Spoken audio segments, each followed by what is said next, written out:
यार मैं तो काफी थक गया हूँ। मैं तो चला सोने के लिए और सुबह मुझे 10 बजे से पहले उठा मत देना। मैं भी बस कपड़े बदल लूं, फिर सोने ही आ रही हूँ। रुचिका कपड़े बदलकर थोड़ी देर अपने कमरे की बालकनी पर आ जाती है और देखती है कि उसके पड़ोस वाले घर के बंद के कमरे की खिड़की के अंदर हल्की हल्की रोशनी दिख रही है। अरे ये घर तो काफी समय से बंद है ना, तो ये रोशनी कैसी आ रही है? रुचिका शादी से आने की वजह से काफी थकी होती है, इसलिए वो ज्यादा न सोचते हुए जाकर सो जाती है। एक दिन जब रुचिका थोड़ी देर के लिए अपने घर के सामने वाले पार्क में आती है तो अरे कल फिर से उस बंद वाले घर से अजीब अजीब आवाज आ रही थी, मानो जैसे अंदर बैठकर कोई मंत्र पढ़ रहा हो। और मैंने तो कई बार वहां से रोशनी भी आती देखी है। वो घर तो सालों से बंद है। सुना है उस घर के मालिक कहीं बाहर रहते हैं। कहीं कोई चोर वगैरह तो नहीं आता? कोई चोर आएगा भी तो चोरी करके चला जाएगा ना, और खाली घर में वो क्या ही चोरी करेगा। ये तो उसी घर की बात कर रहे हैं जिसकी मैंने कल लाइट आती देखी थी। अक्सर लोगों को उस बंद घर से अजीबोगरीब आवाज, रोशनी जैसी चीजें दिखती हैं। इसी तरह एक दिन आज तो कुछ ज्यादा ही शॉपिंग कर ली हमने। मैं तो काफी थक गई हूँ। मुझे लगा ही नहीं था कि हम आते आते इतना टाइम हो जाएगा। वैसे बहू प्यास के मारे गला सूख रहा है। अगर एक ग्लास नींबू पानी मिल जाता तो सही रहता।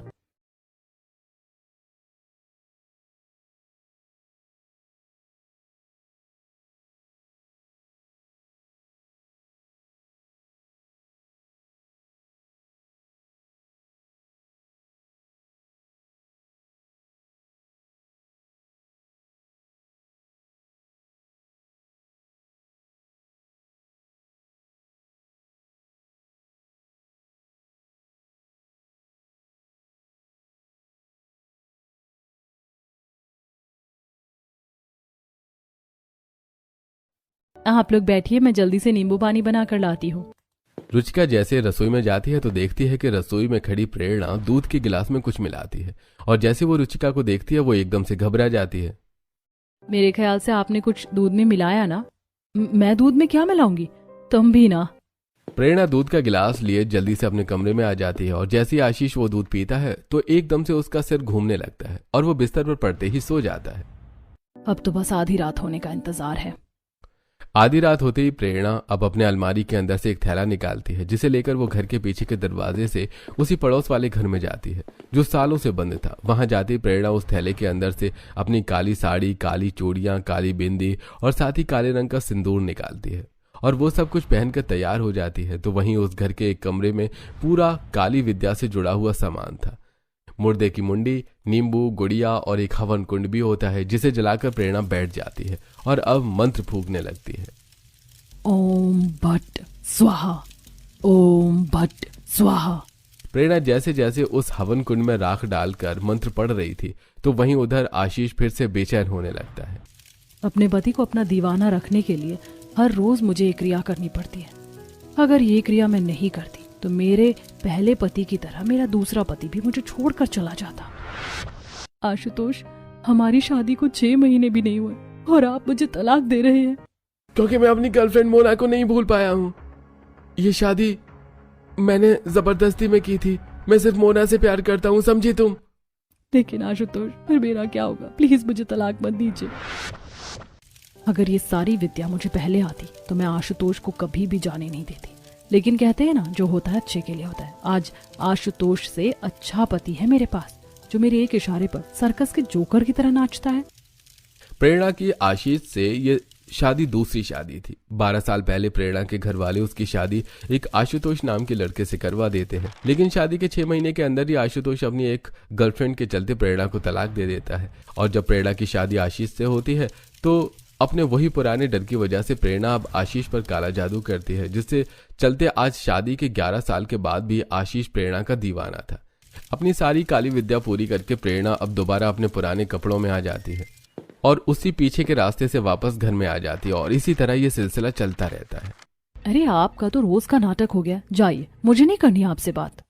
प्रेरणा, तुम मुझसे गुस्सा क्यों हो रही हो? तुम जानती हो ना कि मैं तुमसे बिना बात करे बगैर नहीं रह सकता। मुझे माफ कर दो। आशीष हाथ जोड़कर प्रेरणा से माफी मांगने लगता है कि तभी संगीता रुचिका के साथ उनके कमरे में आती है, और ये सब देखकर ये सब क्या हो रहा है? और तू बहू के सामने हाथ क्यों जोड़ रहा है? माना तुम दोनों पति पत्नी की लड़ाई है, लेकिन इस तरह हाथ जोड़ना ये थोड़ी ना सही लगता है। आप जाइए, ये मेरा और प्रेरणा का मामला है। गलती मेरी है और प्रेरणा मुझे सही चीज के लिए ही बोल रही है। संगीता की बात सुनकर प्रेरणा को काफी गुस्सा आता है और अब वो साइड टेबल पर रखा पॉट उठाकर नीचे तोड़ देती है, जिसे देखकर आशीष, तुम ठीक तो हो ना? लगा तो नहीं ना? तुम यहां ऊपर बैठ जाओ वरना तुम्हें चोट लग जाएगी। ये भगवान, ये जेठ जी को क्या हो गया? इस तरह से क्यों बर्ताव कर रही हैं? मैंने सिर्फ सुना था कि लोग प्यार में अंधे होते हैं, लेकिन आज देख भी लिया। प्रेरणा के काले जादू की वजह से ही आशीष उसके पीछे इतना दीवाना था। ये सारी चीज धीरे धीरे रुचिका के मन में शक पैदा कर रही थी। ऐसे कुछ दिन और गुजरते हैं और लो, इस ट्रॉली बैग के लॉक भी अभी खराब होने थे।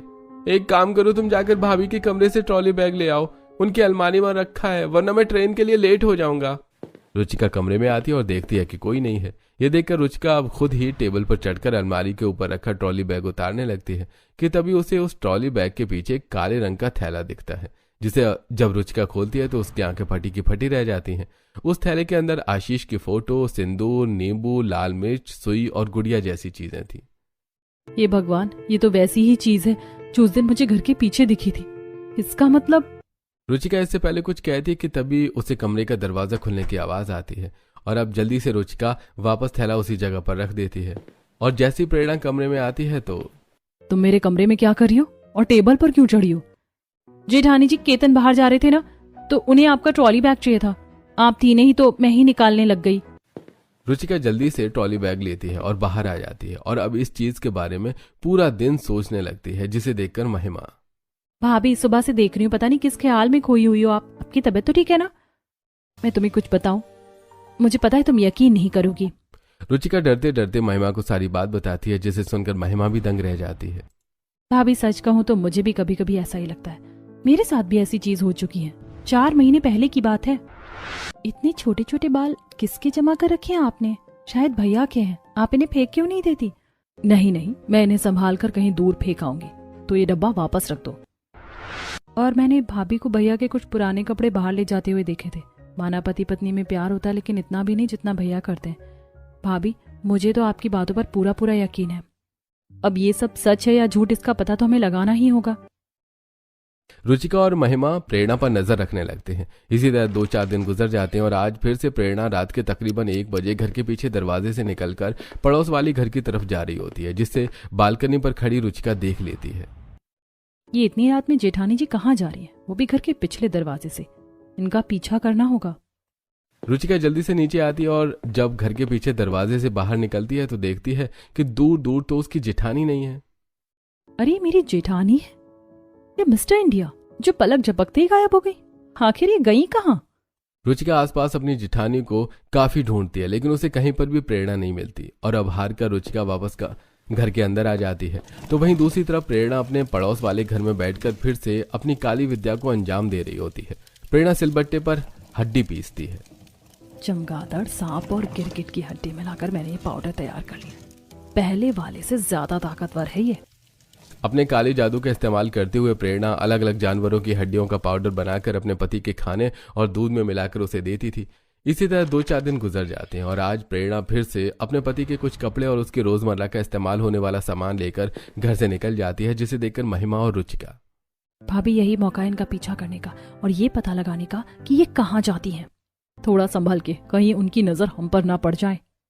रुचिका और महिमा दोनों अपना मुंह ढककर धीरे धीरे प्रेरणा का पीछा करते हैं और देखते ही हैं कि प्रेरणा सुनसान जगह पर एक तांत्रिक बाबा से मिलती है। प्रेरणा, अब तो तुम काली विद्या में माहिर हो चुकी हो। कब तक इन छोटी छोटी चीजों के लिए मदद लेती रहोगी? अपने काले जादू का इस्तेमाल करके तुमने अपने पति को तो अपने वश में कर रखा है, अपने परिवार वालों को भी कर लो। मुझे तो सिर्फ अपने पति से मतलब है। वो मेरी उंगली पर नाचते हैं, बस इतना ही काफी है मेरे लिए। प्रेरणा की बातें सुनकर महिमा और रुचिका को काफी ज्यादा बुरा लगता है, जिसके बाद अब प्रेरणा उस सामान को लिए तांत्रिक बाबा के साथ वहां से जाने लगती है। तो वहीं महिमा अपने फोन में उनकी वीडियो रिकॉर्ड कर लेती है। भाभी का राज अब नहीं छुप सकेगा। महिमा की रिकॉर्ड की हुई वीडियो रुचिका घर जाकर सबको दिखाने ही वाली थी कि इससे पहले रुचिका की तबीयत खराब हो जाती है और वो बेहोश हो जाती है और डॉक्टर के चेकअप करने पर घर में सबको पता चलता है कि रुचिका प्रेग्नेंट है। मुबारक हो बहू, तुझे तेरी जिंदगी की सबसे बड़ी खुशी मिली है आज। कॉन्ग्रेचुलेशंस रुचिका, अब तुम्हें भी पता चलेगा कि क्यों मैं इन दोनों को इतना डांट लगाती रहती हूँ। अब तो घर में नया बाबू आने वाला है, मैं तो उसी के साथ खेलूंगा। सभी लोग रुचिका की प्रेगनेंसी की वजह से काफी ज्यादा खुश होते हैं, तो वहीं अकेले में रुचिका और महिमा। भाभी, ऐसी हालत में अगर आप घर वालों के सामने प्रेरणा भाभी की सच्चाई लाई तो काफी बड़ी प्रॉब्लम हो सकती है। वो आप पर भी तो काला जादू कर सकती हैं और इस वक्त तो आपकी हालत भी ठीक नहीं है। वही तो महिमा, पहले तो सिर्फ मुझे जेठ जी की फिक्र थी, लेकिन अब अपने होने वाले बच्चों की भी है। हमें कोई ना कोई दूसरा रास्ता ढूंढना ही होगा। महिमा और रुचिका काफी दिनों तक इस समस्या का इलाज ढूंढते हैं और आखिरकार उन्हें एक सिद्धि बाबा का पता चलता है, जिसे मिलकर वो अपनी सारी परेशानी उन्हें बताते हैं। बाबा, आप ही हमारी परेशानी का कोई इलाज बताइए। हम क्या करें, कुछ समझ नहीं आ रहा। जैसे फिल्मों में होता है वैसे ही आप आकर हमारे घर से उन्हें दूर कर दीजिए ना। बेटा, बनावटी और असलियत की दुनिया में काफी फर्क होता है। मैं तो पैरों से अपाहिज हूँ, चाह कर भी आकर तुम्हारी मदद नहीं कर सकता, लेकिन मैं सुरक्षा के लिए तुम्हें एक धागा जरूर दूंगा। उस धागे को तुम अपने जेठ के दाएं बाजू पर बांध देना, इससे उस पर उन काली विद्याओं का बिल्कुल भी असर नहीं होगा। सिद्ध बाबा के दिए हुए धागे को लेकर रुचिका और महिमा घर आ जाती हैं, और जब घर पर प्रेरणा नहीं होती तो रुचिका सीधा आशीष के पास जाती है। मैं मंदिर गई थी, वहां पर बाबा ने मुझे धागा दिया है। इसे पहनने के बाद आपके कामों में जितनी भी रुकावट आ रही है ना, वो सब ठीक हो जाएगी। लेकिन मैं इन चीजों को नहीं मानता। अरे भैया, पहन लीजिए ना। वैसे भी आप मुझे अपनी छोटी बहन मानते, अपनी छोटी बहन की इतनी बात नहीं मानेंगे। अब रुचिका आशीष के दाएं बाजू पर धागा बांध देती है, और रात में जब प्रेरणा आशीष के पास आती है और जैसे ही उसके दाएं हाथ को छूती है तो उसे जोरदार करंट लगता है और वो एकदम से पीछे हो जाती है, जिसे देखकर आशीष, अरे प्रेरणा, क्या हुआ तुम्हें? अचानक से झटका कैसे लगा? बस ऐसे ही। वैसे आशीष जी, आपने अपने दाएं बाजू पर कुछ पहना है क्या? हाँ, वो रुचिका मंदिर गई थी ना, तो वहीं से मेरे अच्छे काम की मन्नत के लिए धागा लेकर आई थी, उसी ने बांध दिया। रात में सबके सो जाने के बाद प्रेरणा वापस उस पड़ोसी वाले घर में आती है, और जब वो अपनी काली विद्याओं को अंजाम देने लगती है, जिससे उसे पता चलता है कि वो धागा कोई मन्नत का नहीं बल्कि रक्षक का है। इसका मतलब रुचिका को मेरी असलियत पता चल चुकी है। तुम्हें क्या लगा कि वो एक मामूली धागा मुझे मेरे पति को वश में करने से रोक लेगा? मैं ऐसा नहीं होने दूंगी। अगले दिन प्रेरणा गुस्से में जैसी रुचिका के पास जाती है तो देखती है कि रुचिका के गले में भी वही धागा है जो आशीष के बाजूबंद पर था। इसके गले में भी वही धागा है, इसका मतलब मैं इसका कुछ भी नहीं बिगाड़ सकती। अच्छा हुआ बाबा ने मुझे एक्स्ट्रा धागा दे दिया था, जिसे मैंने अपने गले में बांध लिया। अब ये मेरी और मेरे बच्चे की रक्षा करेगा। उस धागे की वजह से प्रेरणा अब आशीष पर अपना काला जादू नहीं कर पा रही थी, जिससे अब आशीष जरा भी उसके वश में नहीं होता। प्रेरणा, तुम्हें एक बात समझ में नहीं आती क्या? हाँ, मैंने मना किया था ना कि कहीं घूमने नहीं जाएंगे हम। अरे मैं काम देखूं या तुम्हारा घूमना देखूं? जिस भैया ने आज तक उन पर चिल्लाया नहीं था, आज वही भैया उस काले जादू के बिना भाभी से किस तरह बात कर रहे हैं। अब ऐसे कुछ दिन गुजरने लगते हैं। ये सब प्रेरणा से अब बिल्कुल भी बर्दाश्त नहीं होता, और वो एक बार फिर उस तांत्रिक बाबा से मिलती है और उसे सारी बात बताती है। देखो प्रेरणा, मैं तुम्हें जो विद्या बता रहा हूँ वो करना बिल्कुल भी आसान नहीं है। ये विद्या करते समय जब तुम मंत्रों का उच्चारण करोगी तो एक क्षण के लिए तुम्हें भी नहीं रुकना है। अगर तुमने मंत्रों का उच्चारण करना बंद कर दिया तो तुम्हारा पति दोबारा तुम्हारे वश में होने की बजाय पूरी तरह से तुमसे दूर हो सकता है, यानी उसकी मौत भी हो सकती है। मैं अपनी काली शक्तियों को अंजाम रात के 1 बजे ही देती हूँ। उस वक्त तो मुझे कोई परेशान नहीं कर सकता। इस विद्या को करने के लिए कोई भी सकारात्मक शक्ति मेरे पति को मेरे से दूर नहीं कर सकती। इसी तरह अब कुछ दिन गुजरते हैं, और अब आज अमावस की रात प्रेरणा उसी पड़ोसी के घर पर पूरे काले लिबास में अपनी काली विद्या शुरू करती है। पृथ्वी, अंबर, 7 समंदर, सारी दुनिया मेरे अंदर, मेरे इशारे झुका दे सितारे, मैं ही आत्मा, मैं परमात्मा। मंत्र पढ़ते हुए प्रेरणा काला जादू कर रही होती है कि तभी कुछ ऐसा होता है जिस बारे में प्रेरणा ने कभी सोचा भी नहीं होता। अचानक उस घर के मालिक निखिल और यामिनी वहां आ जाते हैं, और जब वो प्रेरणा को अपने घर में इस तरह काला जादू करते हुए देखते हैं तो, तुम तो प्रेरणा हो ना? ये तुम क्या कर रही हो, वो भी हमारे घर में? ये सब तो काला जादू है ना? तुम हमारे घर में काला जादू करती हो? रुको, मैं अभी पुलिस को कॉल करता हूँ।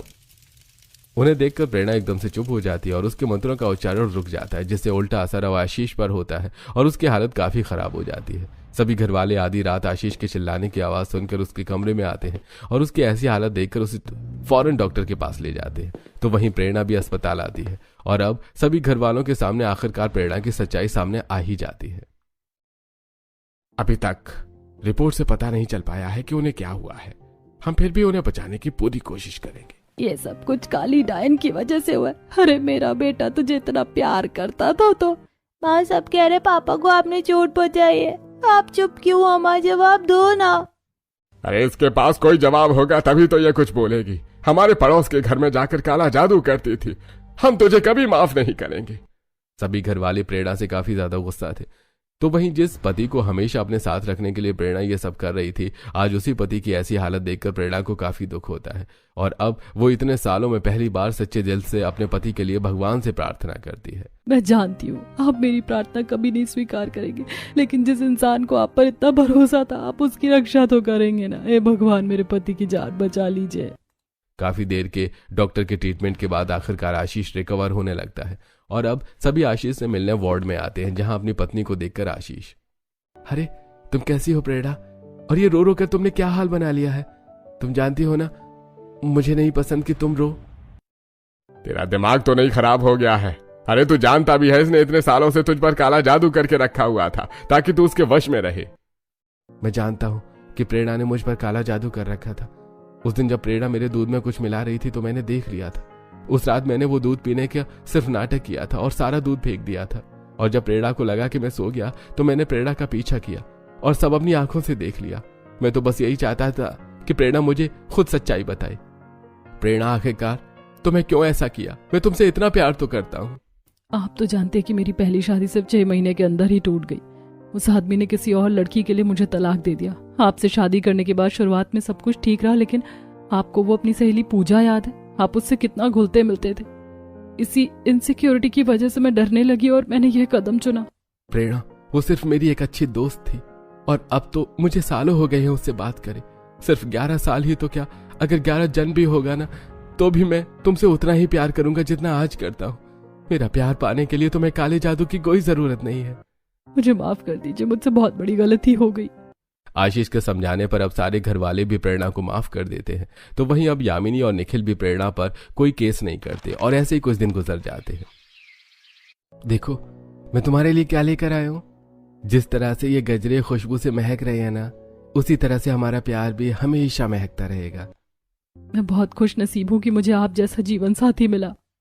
आशीष खुद प्रेरणा के बालों में गजरे लगाता है और अब वो दोनों एक दूसरे का हाथ पकड़े बाहर घूमने के लिए चल जाते हैं। तो वहीं दूसरी तरफ ये देखो मैं तुम्हारे लिए क्या लेकर आया हूँ। तुम्हें ऐसी डिजाइन की सोने की चेन चाहिए थी ना? लेकिन आपने तो कहा था कि जब मेरा जन्मदिन होगा तब आप मुझे ये गिफ्ट करेंगे। हाँ लेकिन मैंने उससे पहले ही दे दी। कहीं तुमने भी भाभी की तरह मुझ पर काला जादू कर दिया तो? अच्छा जी, लेकिन वैसे आइडिया इतना बुरा नहीं है। रुचिका की बात सुनकर केतन हंसने लगता है। अब दोनों ही देवरानी जेठानी अपने अपने पति के साथ हंसी खुशी रहती हैं और बिना किसी काले जादू के ही उनके पति उनसे दीवानों की तरह प्यार करते हैं।